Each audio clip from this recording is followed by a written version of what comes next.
ഇഷ്ടപ്പെട്ടില്ല എന്നാലും കഴിക്കണതിന് ചക്കരങ്ങിൽ നിന്ന് ഞങ്ങൾ സ്ലഷി എന്ന് പറഞ്ഞൊരു സാധനം വാങ്ങിച്ചു കൊടുക്കാൻ പോട്ടോ. ആൾ ഭയങ്കര എക്സൈറ്റഡിലാണ്. ആൾ നോട്ടം കണ്ടോ. ഇവിടെ അടുത്തുള്ള ആപ്പിൾ ഗ്രീൻ എന്ന് പറഞ്ഞ ഷോപ്പിൽ നിന്നാണ് ഞങ്ങൾ വാങ്ങുന്നത് കേട്ടോ. അപ്പം അവിടെ നോക്കാം. അങ്ങനെ ഞങ്ങൾ ഫാമിലി ആയിട്ട് പോയിക്കൊണ്ടിരിക്കുകയാണ്. ഞങ്ങൾ 2 ടൈപ്പ് സ്ലഷി മിക്സ് ചെയ്താണ് എടുത്തത്. ആപ്പിൾ ഗ്രീൻ നാട്ടോ വാങ്ങിച്ചത്. ഇതിന് €3. ഇതിന് ഭയങ്കര ഇഷ്ടമെന്ന് പറഞ്ഞിട്ട് വന്നതാണ് ഞങ്ങൾ. ഈ ആപ്പിൾ ഗ്രീൻ എന്ന് പറയുന്നൊരു പെട്രോൾ പമ്പാണ്. അതിൻ്റെ കൂടെ തന്നെ ചെറിയൊരു ഷോപ്പിംഗ് സെൻറ്ററും കൂടെ ഉണ്ട്. അപ്പോൾ അതിൻ്റെ അകത്ത് നിനക്ക് സ്ലഷി പോലുള്ള സാധനങ്ങൾ, നിനക്ക് കുട്ടികൾക്കുള്ള സ്നാക്സ് ഐറ്റംസ്, മിൽക്ക്, അങ്ങനെയുള്ള കുറച്ച് സാധനങ്ങളൊക്കെ നമുക്ക് അവിടെ നിന്ന് വാങ്ങാൻ പറ്റും. കണ്ടോ ഇവിടെ കുറേ സാധനങ്ങൾ. അത് ഇവിടെ ഈ ഇടയിലാണ് സ്ലഷി ഇരിക്കുന്നത്. ഇത് കോഫിയുടെ സാധനങ്ങൾ. അങ്ങനെ ഈ സാധനങ്ങളൊക്കെ നമുക്ക് ഇവിടെ നിന്ന് വാങ്ങാം. അപ്പോൾ പമ്പിൽ വരുന്നവർക്ക് ഇത് വാങ്ങാൻ വേണ്ടിയുള്ളതാണ്. അപ്പോൾ ഞങ്ങൾ പോയി വാങ്ങിച്ചു. ഗ്രീനിലൊന്ന് വാങ്ങിച്ചു കേട്ടോ. പിടിച്ച് പിടിച്ച് വരികയാണ്. ഇതിപ്പോൾ ഞങ്ങൾ സൗണ്ട് കേൾക്കുന്നുണ്ടോ? അതിൻ്റെ ബാക്ക്ഗ്രൗണ്ടിൽ മാർല പാർക്ക് എന്നുള്ള സൗണ്ടാണ്. എങ്ങനെയുണ്ട് കേൾക്കാൻ?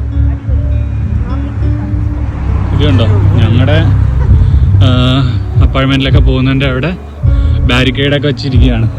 ഇത് കള്ളന്മാരെ പിടിക്കാൻ നിൽക്കണമെന്നല്ല കേട്ടോ. ഇത് ആക്ച്വലി ഇവിടെ പാർക്കിൻ്റെ പേരെന്താ? മാർലെ പാർക്ക്. മാർലെ പാർക്കിൽ ഫുള്ള് ഇത് നടക്കുക, പ്രോഗ്രാംസ് നടക്കുക. അത് കാരണം ഇവിടെ ഫുള്ള് സെക്യൂരിറ്റി. അപ്പോൾ ഞങ്ങളുടെ ബാരിക്കേഡിലും പുറത്തുനിന്നൊക്കെ വണ്ടികൾ വന്ന് പാർക്ക് ചെയ്യുന്നതുകൊണ്ട് ഇവിടെ ഇവരെ പാർക്ക് ചെയ്യാൻ സമ്മതിക്കില്ല. അപ്പം അത് കാരണമാണ് ഈ ബാക്ക്ഗ്രൗണ്ടിൽ സൗണ്ട് കേൾക്കണേ കേട്ടോ. സ്ലഷി കുടിക്കാനായിട്ട് തല്ല് കൂടുന്ന അമ്മയും മോനും. എന്താ കൊതി. എങ്ങനെയുണ്ട് ടേസ്റ്റ്? ഒരു പുളിച്ച സ്ട്രോബെറി വെള്ളത്തിൽ പഞ്ചസാര ഇട്ട ഒരു നിന്റെ പല്ല്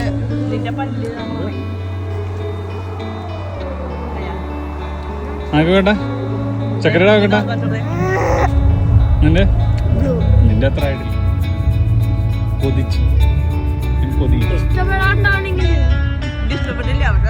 ഇഷ്ടപ്പെട്ടില്ല എന്നാലും കഴിക്കണതിന് കുറവില്ലല്ലേ ചക്കര?